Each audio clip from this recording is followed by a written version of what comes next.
ఉదయకాల సమయంలో ప్రకటన గ్రంథం నుండి 13వ అధ్యాయము 11 నుండి 18 వరకు మనం చూస్తే మరి యొక్క క్రూర మృగము ఉన్నట్టుగా వాక్యం మనం చూస్తాం.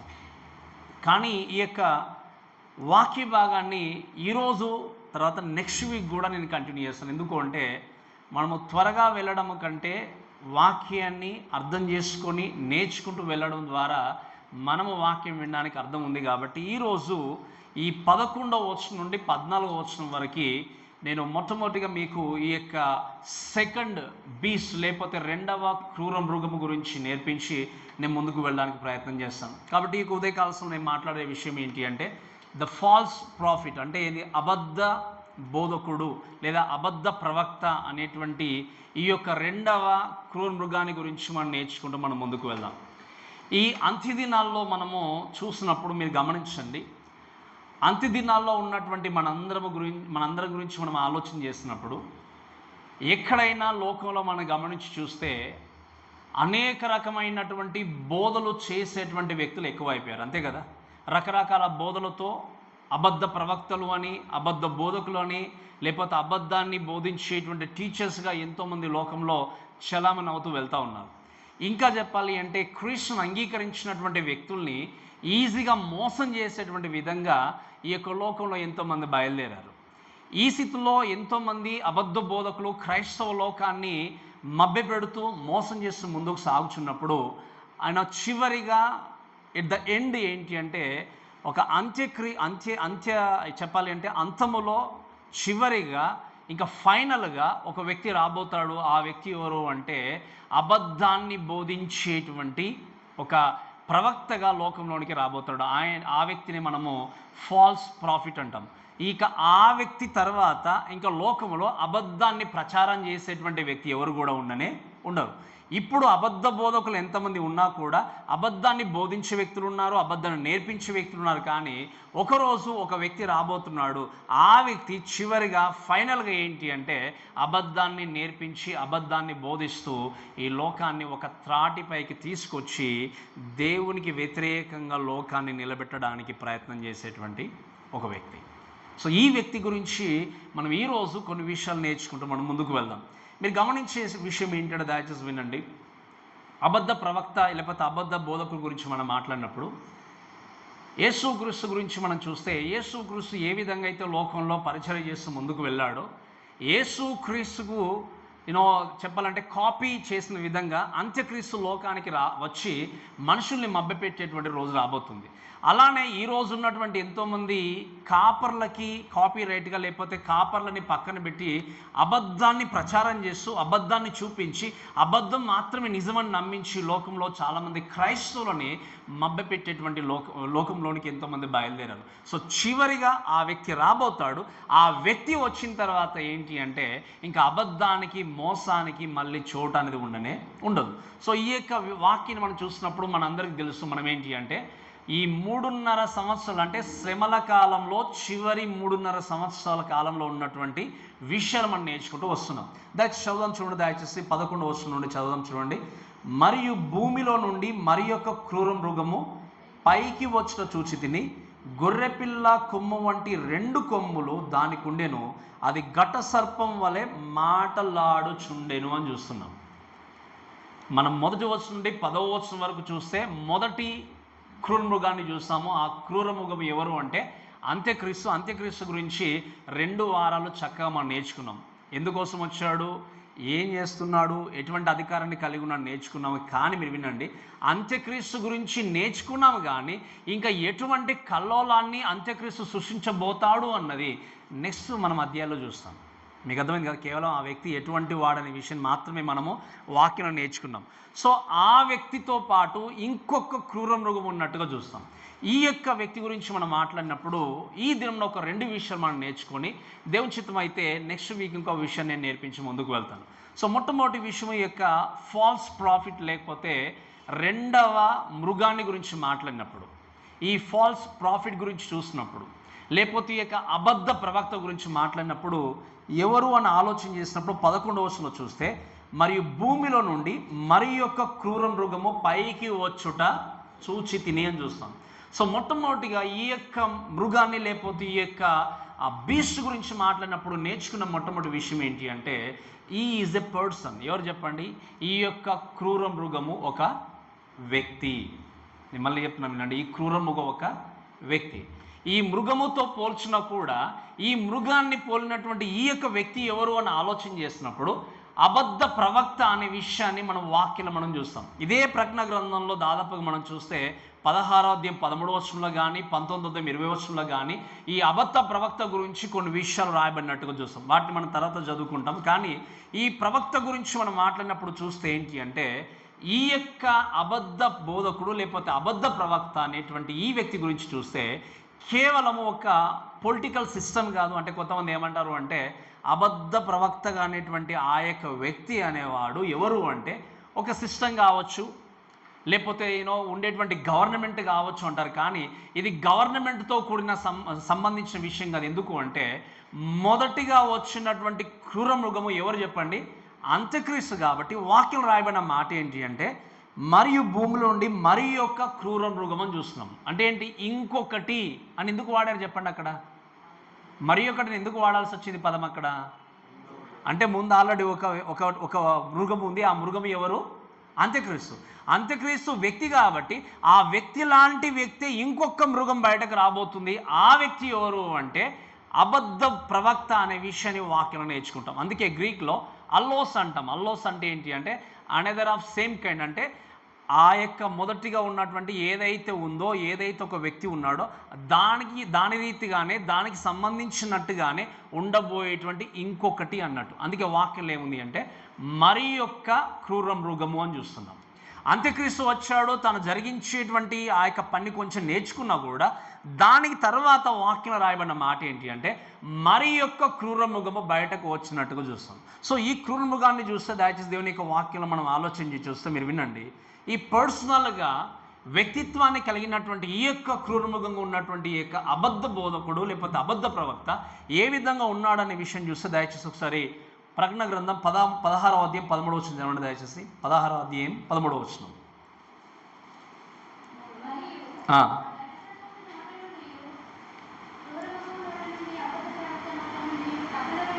రైట్. అబద్ధ ప్రవక్త నోట నుండి ఏంటి ఇక్కడ పదాన్ని వాడారు అంతేనా కదా? ఆయన యొక్క వ్యక్తి అనే విషయం మనం చూస్తాం. అలానే 19వ అధ్యాయము 20వ వచనం ఏమన్నా దయచేసి 19వ అధ్యాయం 20వ వచనం.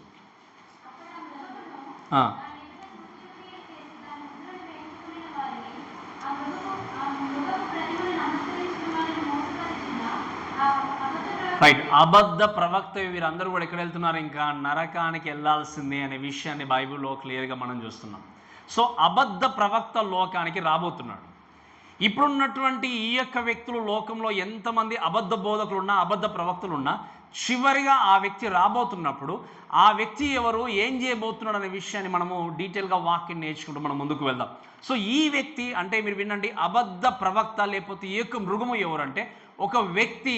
ఆయన గవర్నమెంట్ కాదు, ఒక సిస్టమ్ కాదు, కానీ ఒక వ్యక్తి అనే విషయం చూస్తున్నాం. ఈ వ్యక్తి గురించి మాట్లాడినప్పుడు వాక్యం రాయబడిన మాట ఏంటి అంటే ఆ క్రూర మృగము ఎక్కడ నుండి వచ్చింది చెప్పండి? బయటకు భూమిలో నుండి బయటకు వచ్చినట్టుగా చూస్తాం. మొదటి మృగం ఎక్కడ నుండి వచ్చింది? ఎక్కడ నుండి చెప్పండి? సముద్రం నుండి బయటకు వచ్చినట్టుగా చూస్తాం. సముద్రం అనే మాట చూసినప్పుడు డార్క్నెస్కి నిజంగా సూచన ఉన్నట్టుగా చూస్తాం. ఇంకా చెప్పాలంటే పాతాళం నుండి వచ్చినటువంటి ఆత్మ మనుషుల్ని నిజంగా చెరపట్టి ఈ లోకంలో అల్లకల్లం సృష్టిస్తుందనే విషయాన్ని వాక్యం నేర్చుకుంటూ వచ్చాం. ఇక్కడ కూడా వాక్యంలో చూస్తే ఏమని రాయబడిందంటే ఆ వ్యక్తి ఏమో మొదటి క్రూరమృగమేమో ఎక్కడ నుండి వచ్చింది? సముద్రం ఉన్నటువంటి స్థితి నుండి లేకపోతే పాతలుడు వచ్చినట్టయితే ఈ యొక్క క్రూరమృగం ఎక్కడ నుండి వచ్చింది అంటే మీరు వినండి, భూమిలో నుండి వచ్చినట్టుగా మనం చూస్తాం. అంటే ఏంటి? ఆకాశం నుండి డైరెక్ట్గా రాలేదు, లేకపోతే ఇంకా ఎక్కడి నుండో రాలేదు, కానీ భూమిలో నుండి ఏం జరిగింది? ఈ యొక్క మృగం అనేటువంటి యొక్క అబద్ధ బోధకుడు, అబద్ధ ప్రవక్తగా వచ్చి లోకాన్ని ఏం చేయబోతున్నాడు అంటే మోసపుచ్చే స్థితిలో ఉండడానికి ఆ వ్యక్తి రాబోతున్నాడు. ఈ విషయాన్ని బట్టి కొన్ని విషయాలు మీకు జ్ఞాపకం చేస్తూ దయచేసి నేను ముందుకు వెళ్తాను.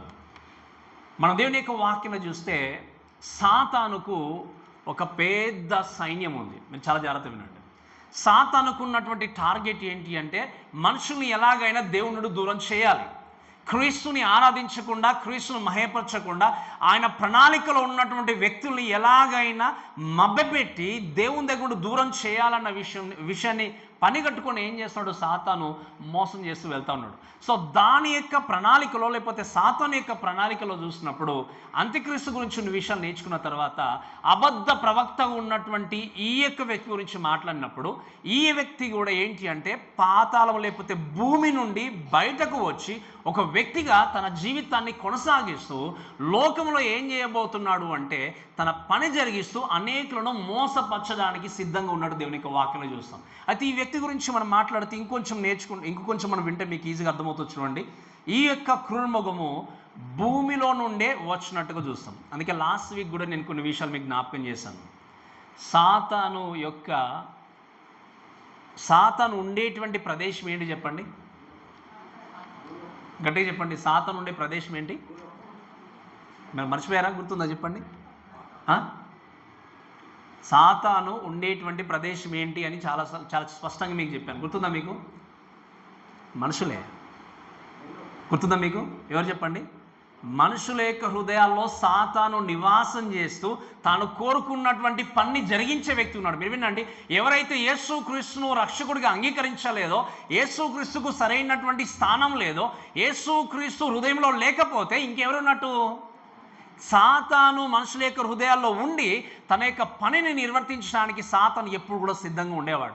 కాబట్టి సాతాను ఏం చేస్తున్నాడు, తన యొక్క పని జరిగిస్తూ ముందుకు వెళ్తున్నప్పుడు ఇక్కడ ఉన్నటువంటి యొక్క అంత్యక్రీస్తు ఇక్కడ ఉన్నటువంటి యొక్క అబద్ధ బోధకుడు లేకపోతే అబద్ధ ప్రవక్త కూడా లోకం నుండి బయలుదేరి ఒక వ్యక్తిగా ఉండి మనుషుల్ని ఏం చేయబోతాడు అంటే మోసం చేసే స్థితిలోనికి వెళ్ళబోతున్నాడు. ఎలా మోసం చేస్తాడు అని ఆలోచన చేసినప్పుడు ఇంకొంచెం దయ చదవండి. అదే 11వ వచనంలో, గొర్రెపిల్ల కొమ్ము వంటి 2 కొమ్ములు దానికి ఉండెను అని దేవుని యొక్క వాక్యం మనం చూస్తాం.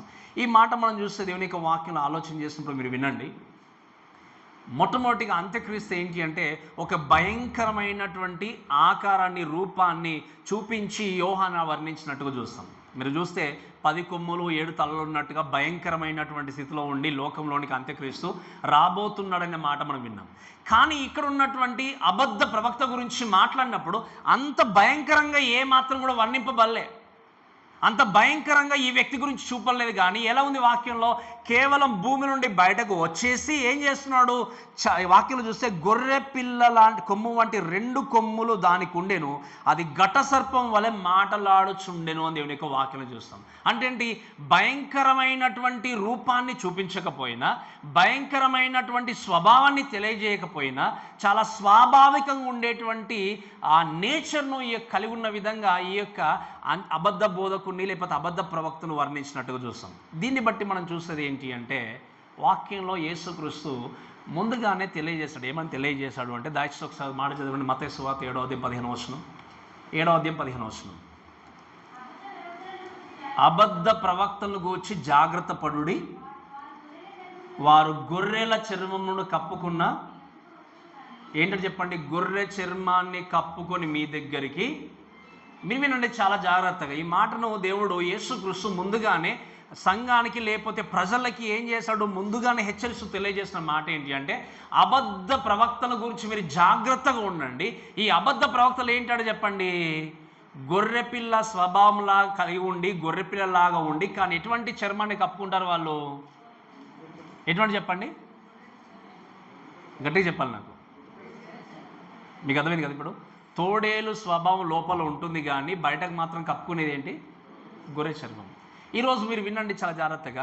అబద్ధ ప్రవక్తలుగా ఉండేటువంటి వ్యక్తి గురించి మాట్లాడినప్పుడు యేసుక్రీస్తు ముందుగానే హెచ్చరించి చెప్పిన మాట ఏంటి అంటే మీరు బహు జాగ్రత్తగా ఉండండి. ఎందుకంటే ఆ వ్యక్తి వచ్చినప్పుడు ఏం చేస్తాడు, చూడ్డానికి కేవలం మంచి వ్యక్తిగానే కనబడతాడు, చూడ్డానికి బాగానే బోధిస్తాడు, చూడ్డానికి చాలా చక్కగా సహనంతో ఉంటాడు, చూడ్డానికి ఏంటి ఇంకా ఏది జరిగినా ఏది వచ్చినా కూడా తన యొక్క నోట్ నుండి వచ్చేది ఏంటంటే శాంతి శాంతి సమాధానం అన్నమాట బయటకు వస్తుంది. కానీ లోపల తోడేలు స్వభావం. అందుకే మీకు చెప్పాను లాస్ట్ టైం నేను, ఎవరైతే పీస్ అనే మాటతో లోకానికి వస్తున్నాడో ఆ వ్యక్తి అబద్ధ బోధకుడు. ఎవరైతే మీకు సమాధానం కలుగును గాక అనే మాట ఎవరైతే వాడుకుంటూ వస్తారో ప్రతిసారి మీరు గుర్తుపెట్టుకోండి, వాళ్ళు అబద్ధ బోధకుడు. దేవుడు అదే చెప్పాడు ఏంటి, సమాధానం అనేది దేవుడి నుండి కలిగేది కానీ ఒక మానవుడు ఇచ్చేది కాదు. ఈ లోకంలో సమాధానం ఇచ్చేది నేనే, సమాధానాన్ని కలిగించేది నేనే అనుకుంటే ఏం చేస్తున్నారో చెప్పండి. వాక్యంలో చూస్తే ఒక తోడేలు స్వభావాన్ని కలిగి ఉండి దాన్ని బయటకు చూపించకుండా కేవలం ఒక డ్రెస్ లాగా ఏంటి గొర్రె చర్మాన్ని ధరించి ఎంతోమంది అబద్ధ ప్రవక్తలు బోధకులు లోకంలోనికి ఆల్రెడీ వచ్చారు. వచ్చినటువంటి వ్యక్తులు రికగ్నైజ్ చేసే విషయంలో ఫెయిల్ అవుతున్నారు. ఎందుకు అంటే ఉన్నటువంటి విశ్వాసులు సరైనటువంటి కాపరి నేర్పించిన మాటలు వినకపోవడం ద్వారా. అందుకే మీరు వినండి, లోకంలో మనుషులు అబద్ధాన్ని త్వరగా నిజంగా నమ్ముతారా, నిజాన్ని త్వరగా నమ్ముతారా? ఎందుకు? కారణం ఏంటి? ఎందుకు చెప్పండి? అంకుల్ చెప్పినట్టుగా టేస్ట్ ఉంటుంది, అంతేనా? వినడానికి బాగుంటుంది, అంతే కదా?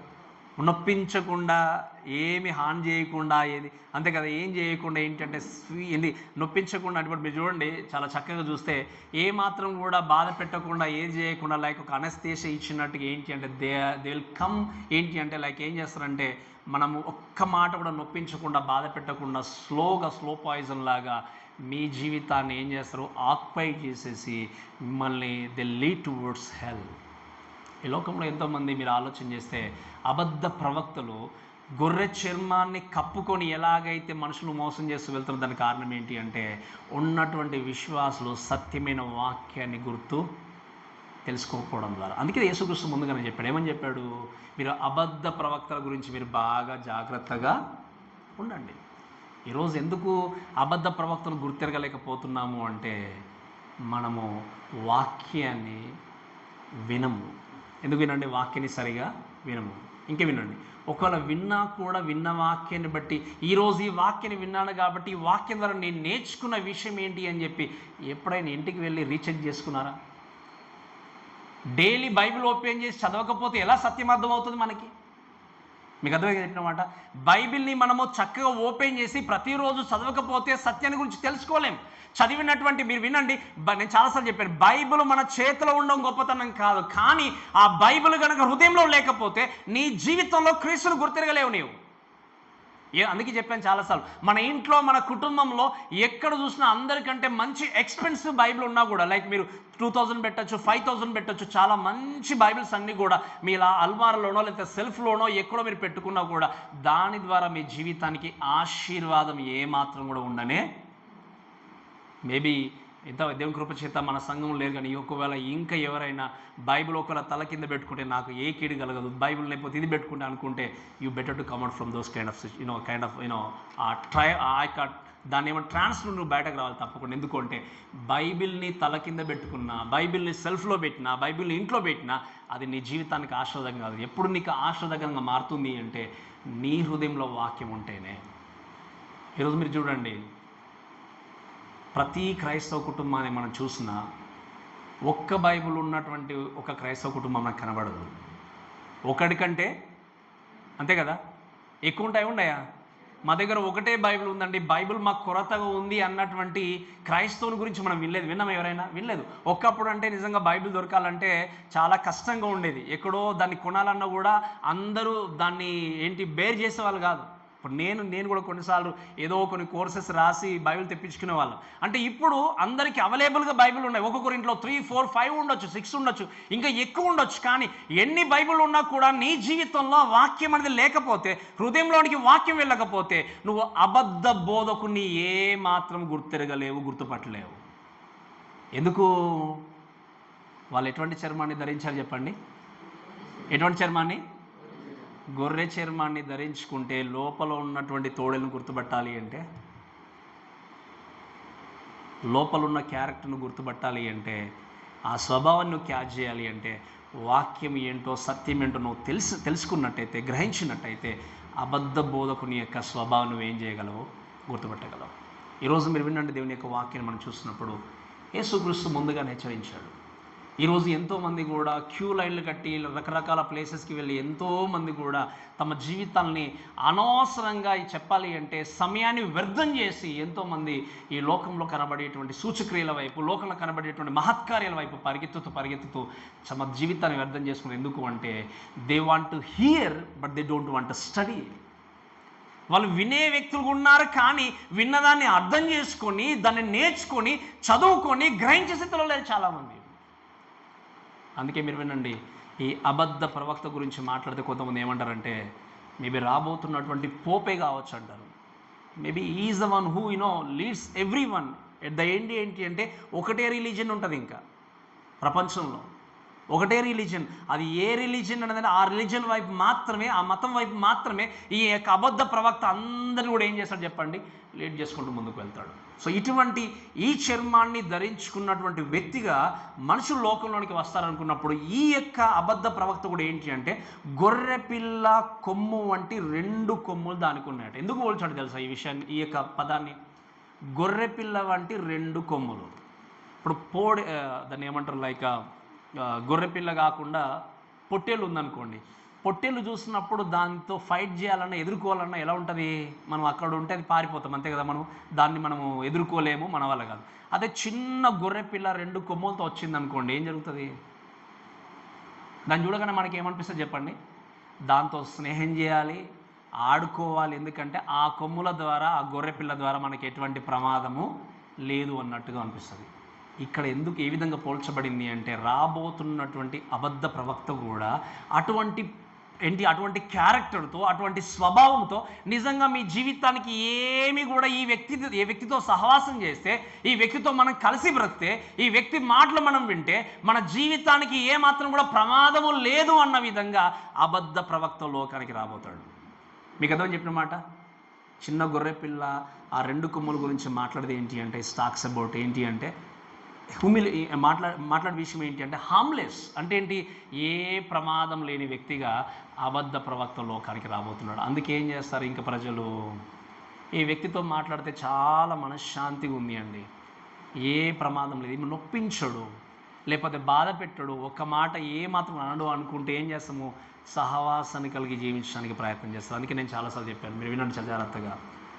లోకంలో నొప్పించకుండా, మన జీవితంలో గద్దింపు లేకుండా క్రైస్తవ జీవితాన్ని కొనసాగిస్తే అది నిజమైన క్రైస్తవ జీవితం కాదు. గద్దింపు లేని మాటలు మీరు వినండి. గద్దింపు కనుక లేకపోతే క్రైస్తవుడికి ఆ యొక్క గద్దింపుతో కూడిన మాటలు కనుక వినకపోతే ఆ యొక్క జీవితం ఏంటి అంటే నరకానికి వెళ్ళడం. ఇంకా ఎందుకు? గద్దింపుతో కూడినటువంటి మాటలు మన జీవితానికి శ్రేయస్కరం. అందుకే దేవుని యొక్క వాక్యంలో రాయబడిన మాట ఏంటి అంటే దేవుడు గద్దించేటువంటి గద్దింపును ఎప్పుడు కూడా తిరస్కరించకూడదని దేవుని యొక్క వాక్యం ఉన్నది. కానీ ఈరోజు ఎంతోమంది క్రైస్తవులు, ఎంతోమంది విశ్వాసులు తమకు వినసొంపుగా ఉండేటువంటి వ్యక్తుల దగ్గరికి మాత్రమే లైన్ కట్టే వాళ్ళని చూస్తాం. అందుకే వాక్యం రాయబడింది, ఏమని రాయబడింది తెలుసా? దురద చెవులు గలవారై తమకు నచ్చినటువంటి బోధకులను వాళ్ళు ఏం చేస్తారట, ఏర్పరచుకుని. తెలుసు కదా మీకు ఇది. 2 తిమోతి రాసిన పత్రిక 4వ అధ్యాయంలో చూస్తే ఏమంటే చెప్పండి, దురద చెవులు కలవారై తమకు నచ్చినటువంటి బోధకులను ఏం చేశారు, ఏర్పరచుకున్నాను. అందుకే నేను చాలాసార్లు చెప్పాను. ఈరోజు మీరు వినాల్సిన విషయం ఏంటి అంటే చాలాసార్లు మనం చూసి ఒక కాపరి జీవితాన్ని చూసి చాలాసార్లు నిందిస్తాం. కొన్నిసార్లు వీళ్ళే మోసాలు చేస్తారు, వీళ్ళే అబద్ధాలు ఆడతారు, వీళ్ళే ఎన్ని చేస్తారు అనుకుంటూ చాలాసార్లు పాసెస్ని చూసి చాలాసార్లు ఏం చేస్తామంటే వీళ్ళ జీవితాలు ఎలా ఉంటాయి, మనం ఏంటి అన్నట్టుగా చాలాసార్లు నిందిస్తారు, చాలాసార్లు వారిని ఒక రకంగా అవమానిస్తూ ముందుకు వెళ్తారు. మీరు వినండి, ఈ లోకంలో ఒక వైద్య వృత్తిలో ఉన్నటువంటి ఒక వైద్యుడు చెడ్డవాడైనంత మాత్రాన వైద్యులందరూ చెడ్డవాళ్ళని కాదు. ఒక వ్యక్తి అన్యాయంగా జీవించినంత మాత్రాన మిగతా వాళ్ళందరూ అన్యాసులని కాదు. అలానే కాపరిగా ఉన్నటువంటి వ్యక్తి కొంతమంది డబ్బు కోసమో లేకపోతే పలుకుబడి కోసమో వీటి కోసమో ప్రాకులాడుతూ ముందుకు వెళ్ళినప్పుడు వీరు చేస్తున్నది తప్పు అని 100% మీకు తెలుసు. కానీ ఏం చేస్తాం, మళ్ళీ గట్టిగా చెప్పాలి, నాకు చెప్పండి. ఈ వ్యక్తి, ఈ పాస్ గారు, ఈ సేవకుడు లేకపోతే ఈ యొక్క సంఘస్థుడు లేకపోతే ఈయన మాట్లాడుతుంది తప్పు, ఆయన చేసిన పని తప్పు, ఆయన బోధిస్తున్న బోధ తప్పు, ఇవన్నీ మనకు తెలుసు. కానీ ఏం చేస్తాము, గట్టిగా చెప్పాలి, ఏం చేస్తాం చెప్పండి, మళ్ళీ వెళ్ళి ఆయన వెంబడిస్తాం. ఇప్పుడు చెప్పండి, అబద్ధ బోధకులు, అబద్ధ ప్రవక్తలు లేకపోతే అబద్ధాన్ని ప్రచురపరిచే వాళ్ళు ప్రబలిపోతున్నారు. దానికి కారణం ఏంటి అంటే సేవకుల తప్ప, విశ్వాసుల తప్ప? గట్టిగా చెప్పాలి నాకు, విశ్వాసులు. విశ్వాసం నిజంగా చూసినప్పుడు నేను పూరి గుడిసెలో కూర్చున్నా పర్లేదు, లేకపోతే ఎండకు ఉన్నటువంటి రేకుల షెడ్లో కూర్చున్నా పర్లేదు, అక్కడ నా జీవితానికి దొరికేటువంటి ఆరోగ్యకరమైనటువంటి బోధన కావాలి అనుకునేవారు ఎంతమంది? లేదా సంఘానికి వెళ్ళామా, చక్కటి ఏసీలో కూర్చున్నామా, ఫ్యాన్స్ ఉన్నాయా, కంఫర్ట్ ఉందా లేదా, ఎటువంటి బోధ అయితే నాకేంది, ఆ రోజు ఆదివారం వెళ్ళాను, అటెండెన్స్ వేసుకున్నాను ఉంటే సరిపోతుంది. ఎక్కడుంది సమస్య? ఎక్కడుంది సమస్య చెప్పండి. అందుకే నేను చెప్పాను, ఈ వ్యక్తి చేస్తున్నటువంటి సేవ కరెక్ట్ కాదు, ఆయన సేవలో తప్పు ఉంది, ఆయన బోధలో తప్పు ఉంది, ఆయన జీవితంలో తప్పు ఉంది, ఆయన క్యారెక్టర్లో తప్పు ఉంది, అన్ని అబద్ధాలే అని తెలిసిన తర్వాత కూడా still you wanted to follow because you want to gain something from his life or from his kind of maybe ఎర్నింగ్సే కావచ్చు, ఏదైనా కావచ్చు. అంటే తన జీవితం నుండి, తన ద్వారా నుండి, తన దగ్గర నుండి ఏదైనా మీ జీవితానికి ఒకవేళ లాభం ఉండకపోతుందా? ఆయనతో సహవాసం చేస్తేనే కదా, ఆయన ఏ విధంగా బోధిస్తే మాకేంటి, ఏ విధంగా ఉంటే మాకేంటి, ఆయనతో సహవాసం చేస్తే నాకు డబ్బైన దొరకవచ్చు, ఆ అవసరతలు ఉంటే అవసరం తీరొచ్చు. ఈ విధంగా నువ్వు పరిగెత్తుకుంటూ వెళ్తున్నావు కాబట్టే అబద్ధ బోధకులు ఏమవుతున్నారు చెప్పండి, ఈరోజు ప్రబలిపోతున్నారు.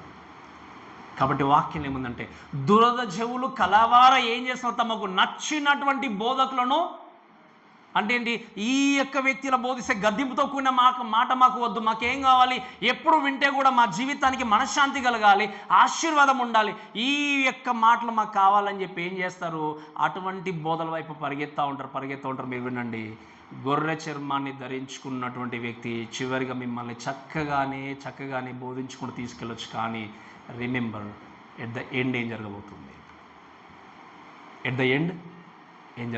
ఈరోజు కూడా ఎంతోమంది క్రైస్తవులు కూడా, ఎంతమంది విశ్వాసులు కూడా తమ నిజమైనటువంటి క్యారెక్టర్ను దాచిపెట్టి నటించేటువంటి స్థితిలో ఎంతమంది ఉన్నారు.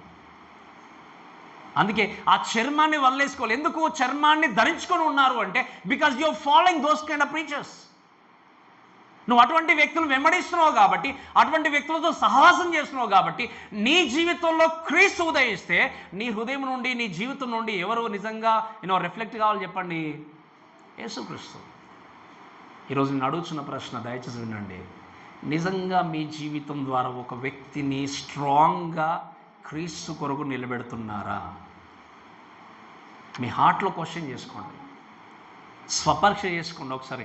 నిజంగా మీ జీవితం ద్వారా, మీరు మాట్లాడే పద్ధతి ద్వారా, మీ క్యారెక్టర్ ద్వారా ఒక వ్యక్తిని నిజంగా దేవుని కొరకు సాక్షిగా నేను నిలబెడుతున్నాను ఒకసారి పరీక్షించుకోండి. లేకపోతే నీ లాభం కొరకో, నీ స్వలాభం కొరకో, నీ యొక్క ఆశల కొరకో ఆ వ్యక్తిని దేవుని కొరకు నిలబెడుతున్నట్టు నువ్వు నటించుకుంటూ జీవిస్తున్నావు. ఒకసారి ఆలోచన చేయండి. ఒకవేళ నువ్వు కొనసాగిస్తే డోంట్ ఫర్గెట్, ఒకరోజు నీ జీవితాన్ని దేవుడు లెక్కలోనికి తీసుకొని వస్తాడు. అబద్ధ బోధకులు ఏంటి చెప్పండి? గొర్రె చర్మాన్ని ధరించుకున్న వ్యక్తి ఏంటంటే, గొర్రె పిల్ల లాంటి కొమ్ములు కలిగి ఉండి ఏంటి సమాధానంతో, అసలు ఈ వ్యక్తి మనతో ఉంటే మనకేం నష్టం లేదండి అన్న విధంగా ఏంటి చెప్పండి. అందుకే నేను చాలాసార్లు చెప్పాను, క్యాన్సర్ పుండు అనేది చాలా చిన్నదే, కానీ ఎందుకు తీసేస్తాం చెప్పండి? వెంటనే తెలిసిన వెంటనే క్యాన్సర్ ఉందంటే ఎందుకు తీసేస్తాం మనం? గట్టిగా చెప్పండి, ఎందుకు తీసేస్తాము? అంతే కదా, అది చిన్నదే కదా అనుకుని వదిలేస్తే ఏమవుతుంది, మొత్తం బాడీ అంతా కూడా స్ప్రెడ్ అయిపోతుంది. అలా నీ జీవితంలో ఇది నిజంగా ఇదేమి ఎఫెక్ట్ కాదు, ఇది నా జీవితానికి ఏం లేదనుకుంటూ నీ జీవితంలో సరైనటువంటి వాక్యము గనక నువ్వు అంగీకరించకుండా అబద్ధ దానికి నువ్వు ఒకవేళ చోటిస్తే అదే స్లోగా నీ జీవితాన్ని ఏం చేస్తుంది చెప్పండి, ఎక్కడికో నడిపిస్తావు. కాబట్టి ఈ విషయం గుర్తుపెట్టుకుని దయచేసి వీటితో జాగ్రత్తగా ఉండమని చెప్పి, వీరితో జాగ్రత్తగా మన యేసుక్రీస్తు ముందుగానే మనకు తెలియజేసినప్పుడు మనం చేయాల్సింది ఏంటి అంటే, చక్కగా ఈ విషయాలు గ్రహించి ముందుకెళ్ళాలి. అందుకే గొర్రె పిల్ల లాంటి ఆ కొమ్ము వంటి 2 కొమ్ములు దానికి ఉండేను అంటే ఏంటి అంటే, దీని అర్థం ఏంటి అంటే డిసెప్టివ్నెస్. ఏం చెప్పండి? మోసము చేయడము. ఈ మోసాన్ని గురించి మనం మాట్లాడితే మీరు చూడండి, ఫాల్స్ ప్రాఫిట్స్ గురించి, లేకపోతే ఈ యొక్క అబద్ధ ప్రవక్త గురించి మనం మాట్లాడినప్పుడు ఏంటి అంటే, వాక్యం మనం చూస్తే దయచేసి వాక్యం మనం ఆలోచన చేసినప్పుడు, అంత్యక్రీస్తును మీరు వాక్యంలో చూస్తే అంత్యక్రీస్తును ఆరాధించాలి అన్నట్టుగా ఈ యొక్క అబద్ధ ప్రవక్త మిగతా వారిని మోటివేట్ చేసినట్టుగా దేవుని యొక్క వాక్యం మనం చూస్తాం. ఇంకా ఈ యొక్క విషయం చూసినప్పుడు అబద్ధ ప్రవక్త గురించి మనం మాట్లాడితే ఏంటి అంటే, మీరు చాలా జాగ్రత్తగా వినండి. ఈ అబద్ధ ప్రవక్త ఒక వాక్యంలో ఒక మాట ఏముంది అంటే, ఘట సర్పము వలె మాటలాడుచుండెను. ఎలా ఉంది చెప్పండి? ఈ అబద్ధ ప్రవక్త భూమిలో నుండి వచ్చాడు, గొర్రెపిల్ల లాంటి 2 కొమ్ములు ఉన్నాయంటే హామ్లెస్గా ఉన్నాడు, కానీ మాట మాత్రం ఎలా ఉంది చెప్పండి?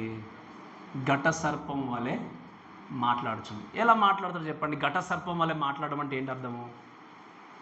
అందుకే నేను చెప్పాను, ఏదైనా తోటలో ఎవరున్నారు చెప్పండి? గుర్తున్నారు కదా వాళ్ళ పేర్లు? ఆదాము హవ్వ. ఆదాము హవ్వ దగ్గరికి ఎవరు వచ్చారు? ఘట సర్పము సాతాను వచ్చాడు. వచ్చిన తర్వాత నేను చెప్పినట్టు మీరు చేయండి, లేకపోతే మిమ్మల్ని నిజంగా నేను చెప్పించేస్తాను, ఇక్కడ పంపించేస్తాను గట్టిగా మాట్లాడా. ఏం చేశాడు? చాలా స్వాభావికంగా, చాలా స్లోగా, నొప్పించకుండా, బాధ పెట్టకుండా, ఎంత నమ్మించి ఏం చేస్తాడు? నిజంగా ఇది కాదండి, ఇది అంటే ఆ మాటలు వింటే నిజంగా కరిగిపోవాలి హృదయం. వెంటనే ఎవరు కరిగిపోయారు అక్కడ? హవ్వ. అందుకే వాక్యం ఏముంది? హవ్వను సాతాను మోసపరచాడని వాక్యం రాయబడింది. ఇక్కడ ఉండేటువంటి మీరు వినండి, మోసము చేసేటువంటి గుణము, మోసం చేసేటువంటి క్యారెక్టర్ సాతాంది. కాబట్టి అబద్ధ ప్రవక్త చేసేది ఏంటి అంటే, ఆ ఘట సర్పము లాంటి స్వరం ఉంది అంటే అర్థం ఏంటి అంటే, గంభీరంగానో గద్దించుతో మాట్లాడడం కాదు, కానీ మోసముతో ఏం చేస్తాడు చెప్పండి? స్వరాన్ని వినిపిస్తూ ప్రజల్ని దేవునుడి తప్పుదోవ పట్టించి తీసుకెళ్తాడు. అందుకే మీరు వినండి, సాతాను మొదటి నుండి మోసకారి, డిసీవ్ చేసే వ్యక్తి, డిసెప్షన్ కలిగి ఉండే వ్యక్తి, ఎప్పుడు కూడా మోసం చేస్తూ జీవితాన్ని కొనసాగించే వ్యక్తి. అందుకే ఆ యొక్క ఏదెన్ తోటలో ఉన్నప్పుడు హవ్వను ఏం చేశాడు? ఈజీగా పడగొట్టేసి మోసం చేసి వారిద్దరు కూడా పాపాన్ని కొనసాగించడానికి కారకుడుగా అక్కడ ఉన్నట్టుగా మనం చూస్తాం. అందుకే వాక్యంలో మనం చూస్తాం, కొలస్సీ రాసిన పత్రికలో, చక్కని మాటల చేత ఎవడు కూడా మిమ్మల్ని మోసపరచనీయకుండా జాగ్రత్త పడి చూసుకునే వాక్యంలో ఉంటుంది. ఎటువంటి మాటల చేత చెప్పండి? చక్కని, మీరు చదవండి దయచేసి, కొలస్సీలకు రాసిన పత్రిక 2వ అధ్యాయం 3వ వచనం చదవండి దయచేసి.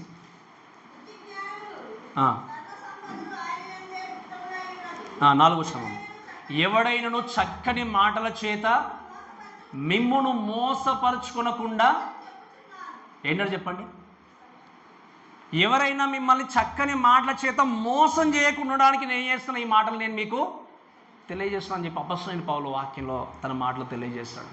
ఈరోజు మీరు వినండి దయచేసి, దేవుని యొక్క వాక్యం చూసినట్టుగా, ఇదివరకు మనం డిస్కస్ చేసినట్టుగా, అబద్ధ బోధకుడు చెప్పేటువంటి మాటలు చాలా వినసొంపుగా ఉంటాయి, మోసయుక్తంగా ఉంటాయి. ఆది నుండి, ప్రారంభం నుండి అపవాది మోసముతోనే జీవిస్తున్నాడు. కాబట్టి తను చేసేటువంటి టార్గెట్ ఏంటి అంటే, ఒక వ్యక్తిని ఈజీగా డిసీవ్ చేయడం. మీరు వినండి ఒక మాట ఏంటి అంటే, బైబిల్లో మీరు సాతాను వేసేటువంటి మోసంలో చిక్కుకుంటూ ముందుకు వెళ్తే సాతానుకు వచ్చే నష్టం ఏం లేదు. ఎవరికి నష్టం చెప్పండి? గట్టిగా చెప్పాలి, చాలా జాగ్రత్త వినండి, కాన్సన్ట్రేషన్ చేయండి. సాతాను మోసం చేసుకుంటూ వెళ్తే నష్టపోయేది ఎవరు? మనుషులే, అంతే కదా.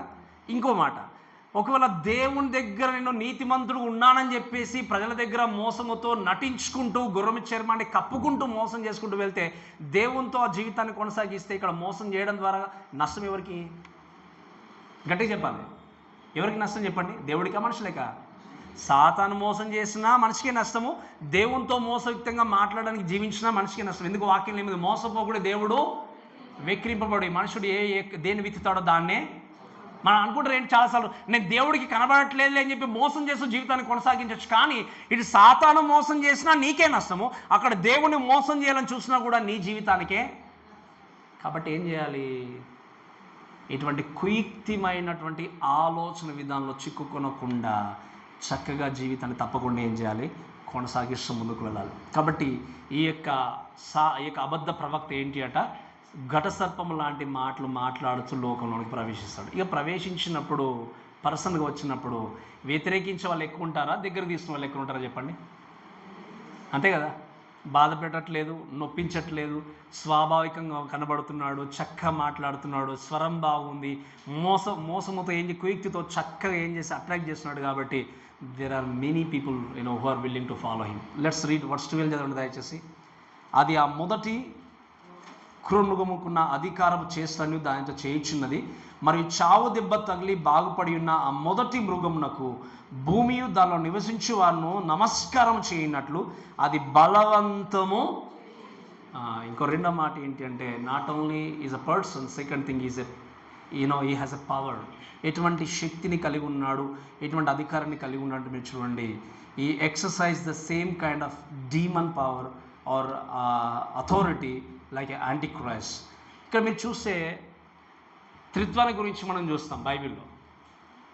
తండ్రి, కుమార, పరిశుద్ధాత్మ దేవుడు. సాతాను త్రిత్వం అని కాదు, కానీ తండ్రి, కుమార, పరిశుద్ధాత్మ లాగానే సాతాను కూడా బిహేవ్ చేసేది ఎలా ఉంటుంది అంటే, సాతాను క్రీస్తును నేను అని చెప్పుకుంటూ ఎవరు వస్తారు చెప్పండి? అంత్యక్రీస్తు, మొదటి మృగము. పరిశుద్ధాత్మ దేవుణ్ణి నేను, ఎందుకు పరిశుద్ధాత్మ దేవుడు అనగానే ఏం గుర్తుకొస్తుంది చెప్పండి మనకు? మహత్కార్యాలు, లేకపోతే ఇంకా గొప్ప సూచక్రియలు గుర్తుకొస్తాయి. అలానే అబద్ధ బోధకుడు కూడా పరిశుద్ధాత్మ దేవుని కాపీ కొడుతూ లోకంలోనికి వస్తాడు. నేను చెప్పడం మీకు అర్థమైందా? పరిశుద్ధాత్మ దేవుని కాపీ కొడుతూ లోకంలోనికి, అబద్ధ ప్రవక్త లోకంలోనికి రాబోతున్నాడు.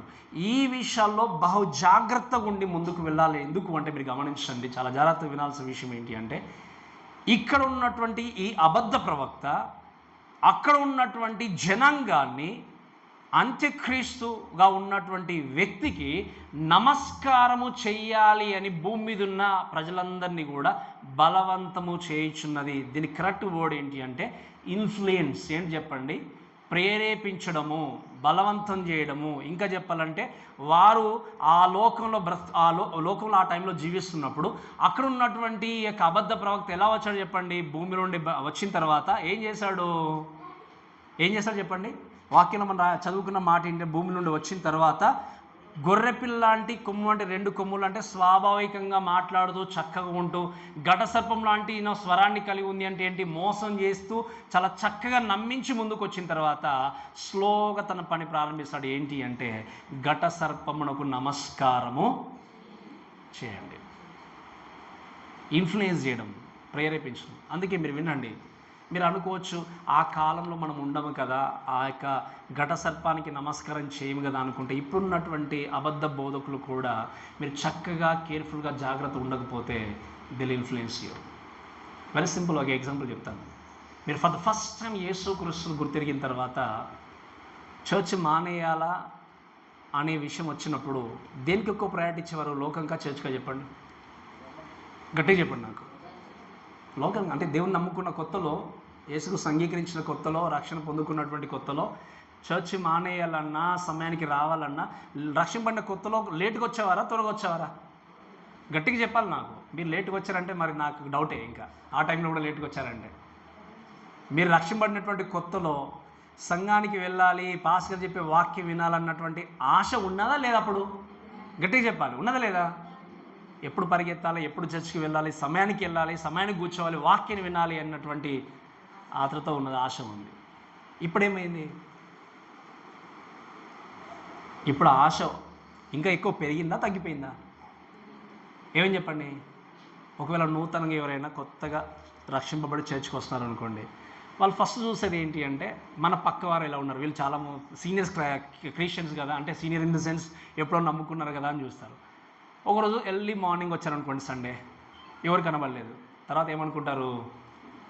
నేను ఎందుకు, వాళ్ళే ఇన్ని సంవత్సరాల క్రైస్తవులు, వాళ్ళే లేటుగా వస్తున్నారు కదా. అప్పుడు ఏమవుతుంది? వారానికి ఏమవుతుంది చెప్పండి? తగ్గిపోవడం. వాళ్ళే ప్రార్థన చేయట్లేదు కానీ నేను చేస్తే ఏమనుకుంటారో, నేను పాట పాడితే ఏమనుకుంటారో.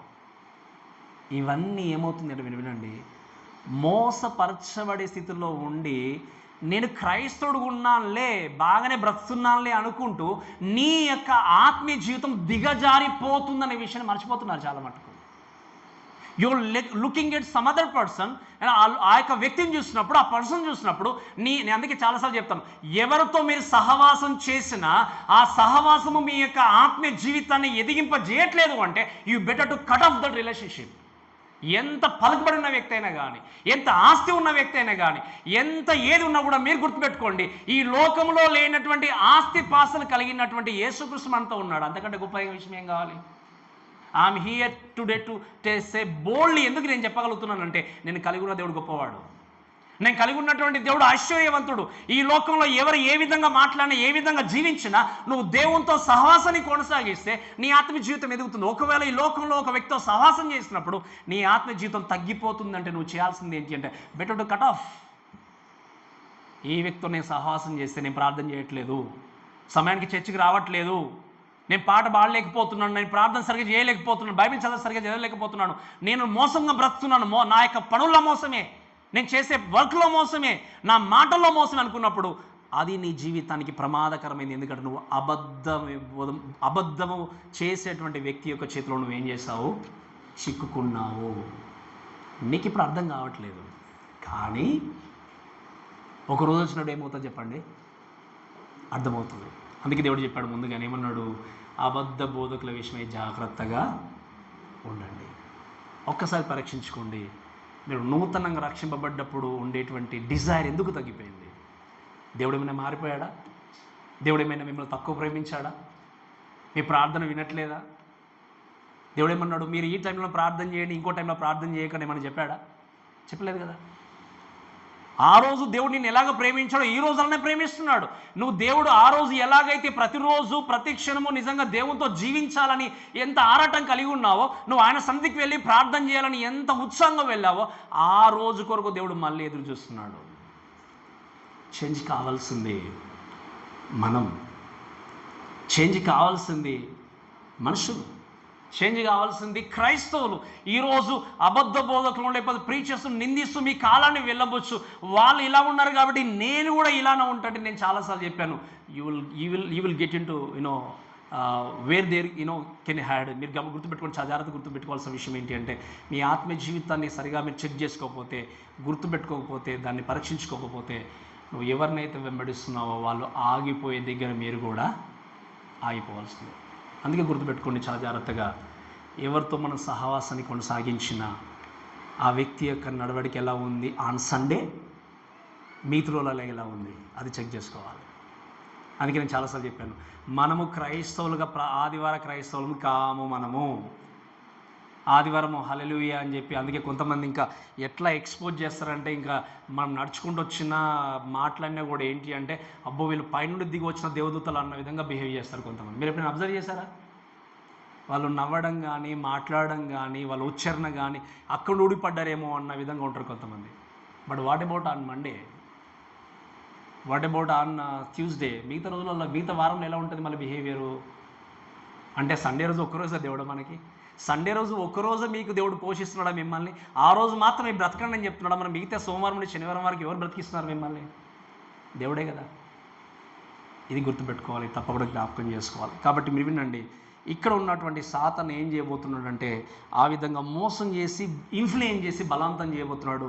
ఇంకొక మాట చదువు దయచేసి, ఇంకా ఎటువంటి అథారిటీ కలిగి ఉండి ఏం చేస్తాడు అంటే 13వ వచనంలో, అది ఆకాశము నుండి భూమికి మనిషి ఎదుట అగ్ని దిగి వచ్చినట్టుగా గొప్ప సూచనలు ఏం చేస్తాడు అబద్ధ ప్రవక్త?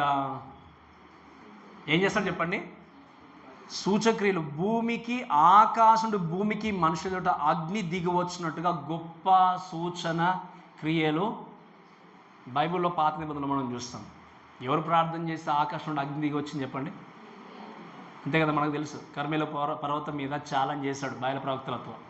అందుకే మీకు చెప్పాను, ఆ 450 మంది ప్రవక్తలు 6 గంటలు అరుచుకుంటూ ప్రార్థన చేస్తే, ఈయన 60 పదాలతో ప్రార్థన చేశాడు. చేసిన వెంటనే ఏం జరిగింది చెప్పండి? అగ్ని దిగి వచ్చింది. ఆ యొక్క ఇది మన బలిపీఠంపై ఉంచబడినటువంటి ఆ యొక్క పశువును దహించి వేసినట్టుగా దేవుని యొక్క వాక్యం చూస్తాం. ప్రవక్త ఏలియా ప్రవక్త అబద్ధ ప్రవక్తనా, నిజమైన ప్రవక్తనా? అలానే ఇక్కడ ఉన్నటువంటి ఈ వ్యక్తి గొర్రె చర్మాన్ని ధరించుకొని ప్రార్థన చేసినప్పుడు తనకుండే అధికారం ఏంటి అంటే, ఆకాశం నుండి ఏం రప్పించబోతాడు చెప్పండి? సూచక్రియలు, మహత్కార్యాలు. ఇవన్నీ చూసినప్పుడు మీరు వినండి, దేవుని యొక్క ఈ యొక్క వాక్య భాగాన్ని బట్టి చూసినప్పుడు ఏంటి అంటే, సాటన్ గురించి మాట్లాడినప్పుడు ఈ can do lot of miracles. ఈరోజు ఎంతోమంది వ్యక్తులు ఆ వ్యక్తి దగ్గరికి వెళ్తే నాకు వెంటనే బాగా అయిపోయింది అండి, నిజంగా కుంటివాడిని బాగా అయిపోయి నడుచుకుంటూ వచ్చినట్టు. మరి మిగతా ఇంటికి వచ్చిన తర్వాత మళ్ళీ ఏమైపోయింది? మీటింగ్లోనే బాగుపడతాం, తర్వాత మీరు ఎప్పుడైనా అబ్జర్వ్ చేశారా? దేవుడిచ్చేటువంటి స్వస్థత పర్మనెంట్గా ఉండే స్వస్థత. ఒక్క దగ్గర కేవలం మీటింగ్లోనో అక్కడ ఉండేటువంటి టైంలోనే మళ్ళీ స్వస్థత జరిగి మళ్ళీ మొదటి స్థానానికి వచ్చేటువంటి స్వస్థత కాదు. సాతాను కూడా మిరాకిల్స్ చేస్తాడు, సాతాను కూడా అద్భుత కార్యాలు చేస్తాడు, సాతాను కూడా స్వస్థతలు చేస్తాడు. ఈ విషయం మీకు అర్థమైందని చెప్పిన మాట. మనం పాత నిబంధనలో చూస్తే మోషే అహరోను ఇద్దరు కూడా ఫరో దగ్గరికి వెళ్తారు. వెళ్ళిన తర్వాత ఒక సూచక్రియ చేయమన్నప్పుడు దేవుడు చెప్పిన వెంటనే వాళ్ళ దగ్గర అప్పుడు అహరోను దగ్గర ఉన్నటువంటి కర్రను అక్కడ పడవేయగానే ఏమవుతుందో చెప్పండి, అక్కడ పాముగా మారిపోతుంది. పాముగా మారిపోయినప్పుడు మోషేకు అహరోనుకు ఎదురు తిరిగిన ఇద్దరు వ్యక్తులు ఉన్నారు. ఎవరో తెలుసా? తెలుసా మీకు? వారి పేరు తెలుసా? వారిద్దరు కూడా ఏం చేస్తారు చెప్పండి? కర్రలు కింద పడేసిన వెంటనే ఆ కర్రలు కూడా ఏమవుతాయి? రెండు. ఆ పడేసిన వ్యక్తుల పేర్లు ఉంటే తెలుసా మీకు? మీరు చదవండి దయచేసి. మనకు అపోస్తలుడైనటువంటి పౌలు వాళ్ళ గురించి తెలియజేశాడు. దయచేసి ఒకసారి చదవండి ఆ మాట.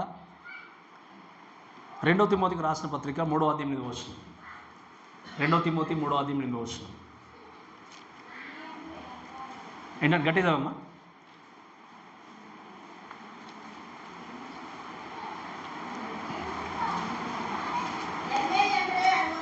రైట్. ఏంటడా? ఎన్నే తర్వాత ఎమ్రే అనేవారు మోషేను ఎదిరించినట్లు.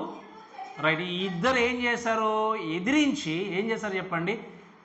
అక్కడ కూడా వాళ్ళు పడేసిన వెంటనే ఆ సూచక్రియలతో వాళ్ళు పాములుగా ఆ కర్రలు మార్చబడి. ఇప్పుడు నేను అడిగే ప్రశ్న ఏంటి అంటే చాలా జాగ్రత్త వినాలి. అహరోను కర్ర పడవేసినప్పుడు ఆ యొక్క కర్ర పాముగా మారింది అంటే దాని వెనకాల ఎవరి శక్తి ఉంది?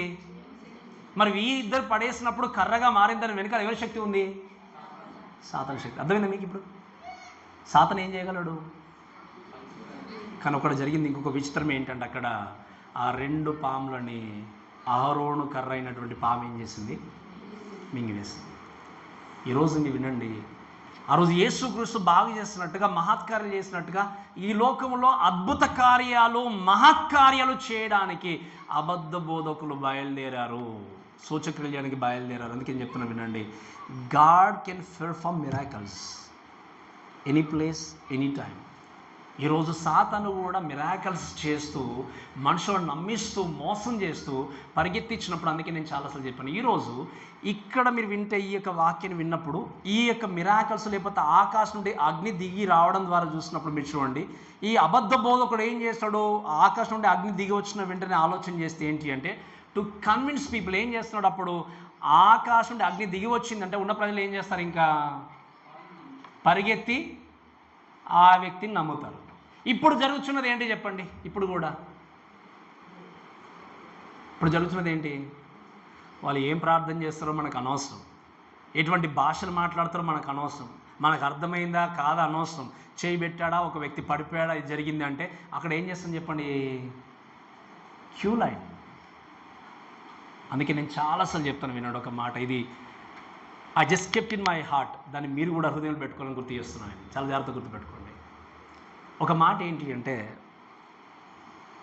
మీ జీవితంలో అనుకోని విధంగా ఒకవేళ మీరు అస్వస్థతకు గురయ్యారనుకోండి, ఒక భయంకరమైనటువంటి వ్యాధి మీ జీవితానికి వచ్చింది.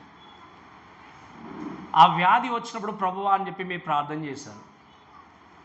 ప్రార్థన చేసినప్పుడు వ్యాధి బాగైందనుకోండి, బాగైన తర్వాత ఏం చేస్తారు? అప్పుడు వెంటనే దేవునికి నమ్మకంగా జీవిస్తారా? దేవుని స్తుతిస్తారా? స్తుతించారా? నేను అడిగే ప్రశ్న, వ్యాధి బాగైతేనే మీకు దేవుడు అయ్యాడా? వ్యాధి బాగు కాకపోయినా, వ్యాధి మీ జీవితంలో లేకముందే ఆ దేవుడుగా ఉన్నాడా? గట్టిగా చెప్పాలి నాకు. ఈరోజు జరిగేది ఏంటి మరి?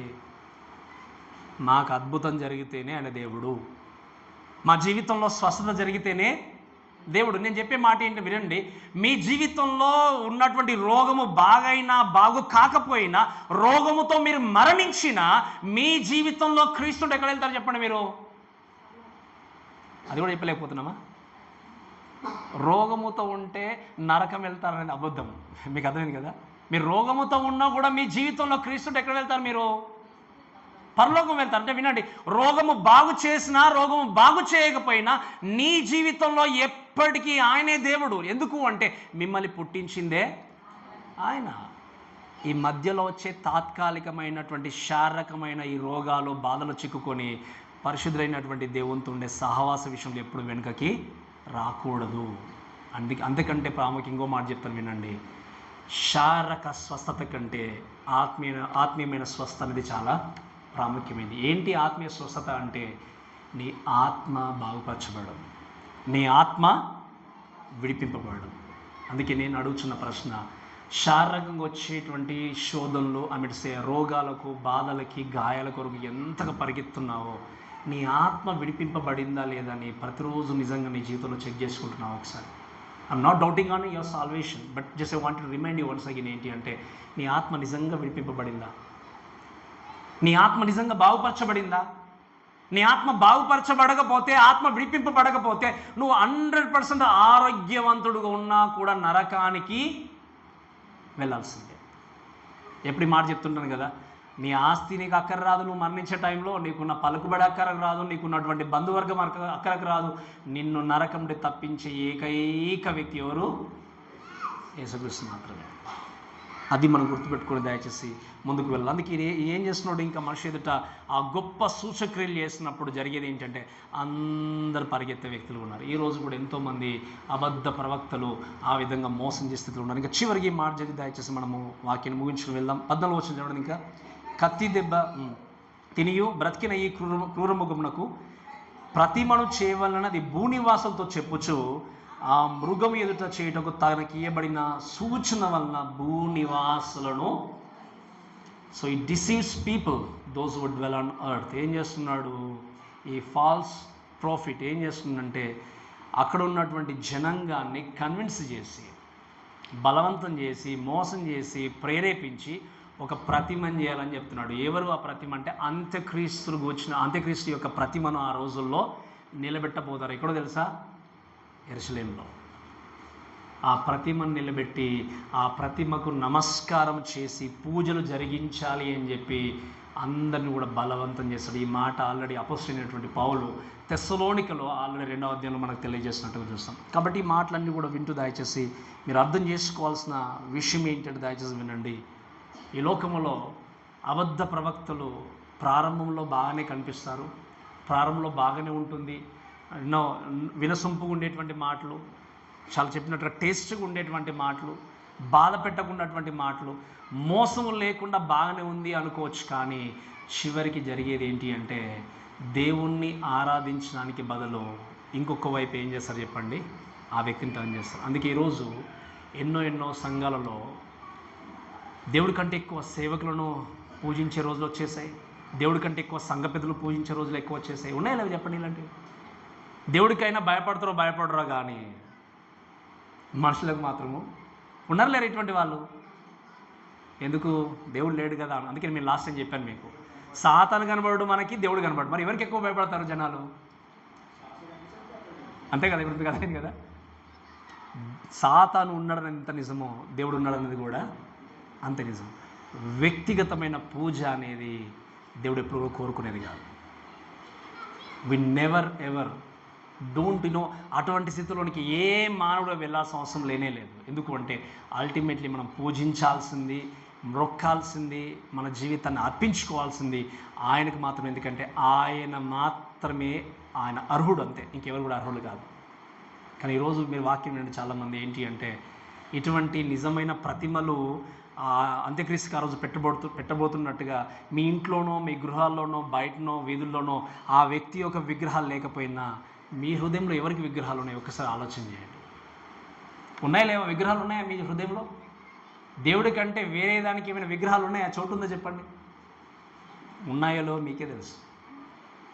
దేవుడి కంటే, అందుకే నేను చాలాసార్లు చెప్పాను, దేవుడి కంటే ఎక్కువగా మీరు దేవుని ప్రేమించిన అదే మీ జీవితంలో. అందుకే చెప్పాను, మీ యొక్క భార్యను మీరు ఎక్కువ ప్రేమించిన అది విగ్రహమే. మీ భర్తను కూడా దేవుడి కంటే ఎక్కువ ప్రేమించిన అది విగ్రహమే. ఇంకా అంతకు మించి మీ పిల్లల్ని ఎక్కువ ప్రేమించిన అది కూడా విగ్రహమే. అంటే భార్య కంటే, భర్త కంటే, పిల్లల కంటే, కుటుంబం కంటే, ప్రతిదానికంటే మొదటి స్థానం ఎవరికి ఇవ్వాలి? దేవుడికి ఇవ్వాలి. ఎందుకంటే మీరు వినండి, మనం బ్యూటిఫుల్ ఫ్యామిలీ కలిగి ఉన్నామంటే ఎవరి కృప చెప్పండి? అది అంతే కదా. ఆయన ఇవ్వకపోతే కుటుంబం ఎక్కడ వచ్చేది మనకి? ఆయన ఆరోగ్యం ఇవ్వకపోతే మనం ఎక్కడ బ్రతికేవారము? ఆయన మనం నడిపించకపోతే లోకంలో ఎక్కడ నడిచేవారా మనం చెప్పండి. ఆయన అల్టిమేట్లీ ఆయన ఏంటి, ఆరాధన కానీ మనం చెల్లించే మహిమ కానీ పొందుకున్నది ఆయన అర్హుడు అనే విషయాన్ని ఎప్పుడు కూడా మర్చిపోకుండా ముందుకెళ్ళాలి. కాబట్టి ఈ సమయంలో దయచేసి మీరు గుర్తుపెట్టుకోండి, you should be very very careful about false preachers on earth today. ఈరోజు ఉన్నటువంటి అబద్ధ బోధకుల విషయాల్లో మీరు బహు జాగ్రత్తగా మీ జీవితాన్ని కొనసాగించాలి. ఎందుకు అంటే చక్కని మాటల చేత మిమ్మల్ని ఏం చేస్తారు చెప్పండి, మోసం చేస్తారు. కాబట్టి you can identify false preachers when you know the true word of God or true doctrine. మీరు వినండి, నిజమైనటువంటి వాక్యము తెలియనంత కాలము మోసంలోనే బ్రతుకుతున్నట్టు లెక్క. నిజమైన వాక్యము మీ జీవితంలోకి వచ్చినప్పుడు, అందుకే ఈ మాట చెప్పిన ముగిస్తాను. ఇంకా మీ చీకట్లో ఉన్నారనుకోండి, చీకట్లో మీరు మీ చీకట్లో ఉన్నప్పుడు మీ యొక్క దేహానికి, మీ ముఖానికి, లేకపోతే మీ చేతులకి, కాళ్ళకి ఏమైనా చెప్పండి మలినం ఉందా, లేకపోతే తగిలిందా, లేకపోతే ఏమైనా బాగుందా, బాగులేదా, లేకపోతే ఎక్కడైనా చిన్న చిన్న ఏదైనా డాట్స్ ఏదున్నా కూడా చీకటి ఉన్న వ్యక్తి ఏమాత్రం కనబడదు. అదే వెలుగు ప్రసరిస్తే యూ కెన్ ఈజీలీ ఐడెంటిఫై. మీరు ఏం చేయొచ్చు, ఈజీగా దాన్ని చూసుకోవచ్చు, సరి చేసుకోవచ్చు. అలానే వాక్యమైన వెలుగు నీ జీవితంలో లేనంత కాలము చీకటి అనేటువంటి ఈ లోకంలో అబద్ధ బోధల చేత మోసపరచబడుతూ వెళ్తూనే ఉంటారు. కాబట్టి I'm just begging you, I'm requesting and encouraging ఏంటి అంటే, మీరు సరైన వాక్యాన్ని నేర్చుకొని అబద్ధ బోధల్ని ప్రక్కన పెట్టి ప్రభు కొరకు జీవించాలి. ఎందుకంటే వాక్యం మనకు స్పష్టంగా సెలవిస్తుంది, అంత్యదినంలో అపాయకరమైనటువంటి కాలములు వచ్చేసాయి. స్వార్థపరులు, బింకంలాడువారు, మోసం చేసేవారు అందరు మన చుట్టే ఉన్నారు. ఒక మాట ఏంటి అంటే, ఈ లోకంలో చాలామంది వాళ్ళని కన్విన్స్ చేసుకునే మాట ఏంటి అంటే, ఈ లోకంలో ఎవరు న్యాయవంతుడుగా ఉన్నాడండి అంటారు కదా, విన్నాం కదా ఈ మాట మనం. ఎవరు న్యాయవంతుడుగా ఉన్నారు, ఎవరు అబద్ధం ఆడని వ్యక్తిగా ఉన్నారు, వాళ్ళ పని విషయంలో కావచ్చు, లేకపోతే ఇంకే విషయంలో కావచ్చు, ఎవరు నమ్మకంగా ఉన్నారు అని చెప్పి అనుకుంటూ మీరేం చేస్తారు? ఒక మాట చెప్తాను, ఒక వ్యక్తి అన్యాయం చేస్తే మీరు అన్యాయం చేయాలని రూల్ ఏమైనా ఉందా? ఒక వ్యక్తి అబద్ధంలో బ్రతికితే మీరేం చేయాలి? ఆ వ్యక్తి ఆ పనిలో మోసం చేసి కొంచెం సంపాదించుకున్నాడు కదా, ఆయన చేస్తే నేను చేస్తే తప్పేమొచ్చింది? మీరు ఎప్పుడైనా పోల్చుకున్నారా? ఒక వ్యక్తి దేవుని సేవ కొరకు చాలా ఇచ్చాడు అనుకోండి, దేవుని యొక్క మంచి పని జరిగించాడు అనుకోండి, ఆయనకంటూ గొప్పదిగా నేను చేయాలి, ఎప్పుడైనా పోల్చుకున్నారా మీరు మంచి పని విషయంలో? స్వార్థపరులు. కాబట్టి మీరు విన్నట్టు చాలా జాగ్రత్తగా దయచేసి అర్థం చేసుకోవాల్సింది ఏంటి అంటే, ఒక వ్యక్తి మోసం చేస్తున్నాడంటే అర్థం ఏంటంటే మీరు ఫాలో కావాలని కాదు. ఒక వ్యక్తి అన్యాయంగా జీవిస్తుంటే మీరు అన్యాయం చేయాలని కాదు. ఎందుకంటే నేను ఎప్పుడు చెప్తా ఉంటాను ఒక మాట, ఆ మాట చెప్పి నేను ఇంకా క్లోజ్ చేస్తాను ఏంటంటే, we are responsible for our spiritual growth, for our life, whatever we do on this earth. మనం చేసే ప్రతి పనికి ఒకరోజు మనం లెక్క చెప్పుకోవాలి. నా జీవితానికి సంబంధించి నా లెక్క నేను చెప్పుకోవాలి, మీ జీవితానికి సంబంధించినంత వరకు మీ లెక్క మీరు చెప్పుకోవాలి. దేవుని దగ్గరికి వెళ్ళినప్పుడు మీ యొక్క దేవుని స్థలంలో మీరు నిలబడినప్పుడు మీ సమాధానం ఎలా ఉంటుందో ఒకసారి జీవితాన్ని పరీక్షించుకుంటూ సత్యమైన వాక్యం కొరకు మనం నిలబడుతూ ముందుకు సాగుదాం. కాబట్టి మాటల్లో మనల్ని దేవుడు దీవించి ఆశీర్వదించును గాక. ఆమేన్.